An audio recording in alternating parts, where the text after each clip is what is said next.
નમસ્કાર દર્શક મિત્રો, ધ લોકસત્તા શોમાં આપનું સ્વાગત છે। બિહાર વિધાનસભા ચૂંટણીના પરિણામો આવી રહ્યા છે અને અત્યાર સુધીના વલણો ભારતીય રાજકારણમાં એક મજબૂત સંકેત આપી રહ્યા છે। શરૂઆતથી જ વલણોમાં એનડીએ ગઠબંધન સ્પષ્ટ બહુમતી તરફ આગળ વધી રહ્યું છે। હાલના આંકડાઓ પ્રમાણે એનડીએ લગભગ 190 બેઠકો પર મજબૂત લીડ જાળવી રહ્યું છે, જ્યારે મહાગઠબંધન લગભગ 49 બેઠકો પર આગળ છે। એનડીએની આ પ્રચંડ લીડને પગલે તેના સાથી પક્ષ હિન્દુસ્તાની અવામ મોરચાના અધ્યક્ષ જીતન રામ માંઝીનો વિશ્વાસ મજબૂત બન્યો છે। તેમણે સ્પષ્ટતા કરી છે કે એનડીએ 160થી વધુ બેઠકો જીતીને સરકાર બનાવશે અને નીતિશ કુમાર ફરી એકવાર મુખ્યમંત્રી બનશે। માંઝીના મતે આ વલણો અણધાર્યા નથી, કારણ કે એનડીએ શરૂઆતથી જ પ્રચંડ બહુમતીનો દાવો કરી રહ્યું હતું। ઉલ્લેખનીય છે કે 2020ની વિધાનસભા ચૂંટણીમાં પણ ભાજપ અને નીતિશની પાર્ટી જનતા દળના ગઠબંધનવાળા એનડીએને 243માંથી 125 બેઠકો મળી હતી અને નીતિશ કુમાર મુખ્યમંત્રી બન્યા હતા।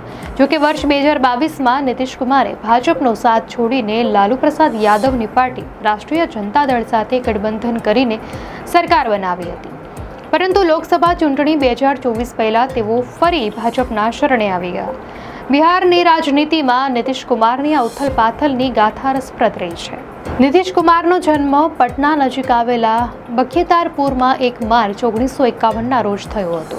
તેમણે બિહાર એન્જિનિયરિંગ કોલેજમાંથી ઇલેક્ટ્રિક એન્જિનિયરિંગનો અભ્યાસ કર્યો હતો અને કોલેજના દિવસોમાં તેઓ ઇજનેર બાબુ તરીકે જાણીતા હતા।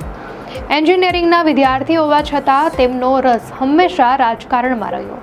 તેઓ જયપ્રકાશ નારાયણના સંપૂર્ણ ક્રાંતિ આંદોલનમાંથી ઉભરી આવેલા નેતા છે, જેમણે લાલુ પ્રસાદ યાદવ અને જ્યોર્જ ફર્નાન્ડીસની છાયામાં પોતાની રાજકીય કારકિર્દીની શરૂઆત કરી।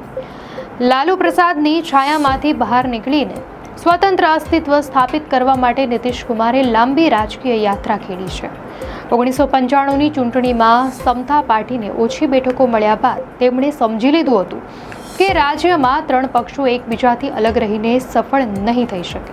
1996માં તેમણે લાલકૃષ્ણ અડવાણી અને અટલ બિહારી વાજપેયીના નેતૃત્વવાળી ભાજપ સાથે ગઠબંધન કર્યું। આ ગઠબંધનનો ફાયદો તેમને 2000માં થયો, જ્યારે તેઓ પ્રથમ વખત મુખ્યમંત્રી બન્યા, જો કે માત્ર 7 દિવસ માટે, પરંતુ આ 7 દિવસોએ તેમને લાલુ યાદવના શાસન સામે એક મજબૂત વિકલ્પ તરીકે સ્થાપિત કર્યા। સત્તામાં આવ્યા બાદ નીતિશ કુમારે કરેલા નક્કર કામોએ તેમને સુશાસન બાબુની ઓળખ અપાવી। 2007માં તેમણે દલિતોમાં પણ સૌથી વધુ પછાત જાતિઓ માટે મહાદલિત કેટેગરી બનાવી અને તેમના ઉત્થાન માટે સરકારી યોજનાઓ શરૂ કરી। શિક્ષણ માટે લોન અને સ્કૂલ યુનિફોર્મ જેવી યોજનાઓ ખાસ કરીને છોકરીઓ અને દલિતો માટે લાવવામાં આવી, જેના કારણે બિહારમાં મહિલા મતદારોનો વિશાળ સમર્થક વર્ગ નીતિશ કુમારને મળ્યો। નીતિશ પોતે કુર્મી જાતિમાંથી આવે છે, જેની વસ્તી રાજ્યમાં 4% છે। તેમ છતાં તેમણે હંમેશા એ પક્ષ સાથે ગઠબંધન કર્યું, જેનાથી તેમને સવર્ણ અથવા યાદવ મુસ્લિમ મતોનો આધાર મળી રહે। જોકે નીતિશ કુમારની રાજનીતિની બીજી બાજુ પણ છે। વિનમ્ર અને સૌમ્ય છબીવાળા નીતિશ કુમાર રાજકીય મામલામાં અન્ય નેતાઓ જેટલા જ નિર્મમ બની શકે છે। 2010ના તેમના પ્રથમ કાર્યકાળની સફળતા બાદ 2020ની ચૂંટણી પહેલા તેમના પર સત્તામાં ટકી રહેવાના રાજકારણનો આરોપ લાગ્યો।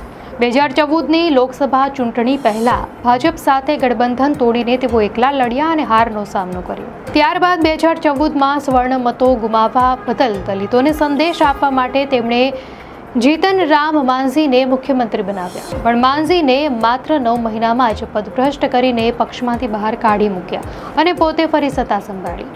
રાજકારણના સમીકરણોને સાબિત કરતા જેપી નારાયણના આંદોલનમાંથી આવેલા લાલુ પ્રસાદ અને નીતિશ કુમાર ફરી એક થયા। 2015ની વિધાનસભા ચૂંટણીમાં બંને નેતાઓએ સામાજિક ન્યાયની સાથે વિકાસના નારા સાથે ભાજપના વિકાસના નારાને પડકાર્યો, પરંતુ 2017માં તત્કાલીન મુખ્યમંત્રી તેજસ્વી યાદવ પરના ભ્રષ્ટાચારના આરોપોને કારણે નીતિશે રાજ્યપાલને રાજીનામું સોંપી દીધું અને બીજા જ દિવસે ભાજપ સાથે જોડાઈને ફરી સત્તામાં આવ્યા। રાજકીય દાવપેચને કારણે તેજસ્વી યાદવે તેમને પલટુરામ કહેવાનું શરૂ કર્યું। રાજકીય પંડિતોનું કહેવું છે કે નીતિશ કુમારની આટલી લાંબી રાજકીય સફર હોવા છતાં તેઓ જેડીયુમાં પોતાના પછી કોઈ બીજા નેતાને ઉભરવા દીધો નથી। પરિણામે 2020ની ચૂંટણી પ્રચારમાં જ્યારે તેમણે છેલ્લી ચૂંટણીની વાત કરી ત્યારે તેમના વગર જેડીયુના ભવિષ્ય અંગે સવાલો ઉઠવા લાગ્યા હતા। સમય સાથે નીતિશની સુશાસન બાબુની છબી પણ ભ્રષ્ટાચારના વધતા સ્તરને કારણે નબળી પડી, પણ મહિલાઓનો જબરદસ્ત સમર્થન તેમને હજી પણ રાજકારણમાં ટકાવી રાખે છે.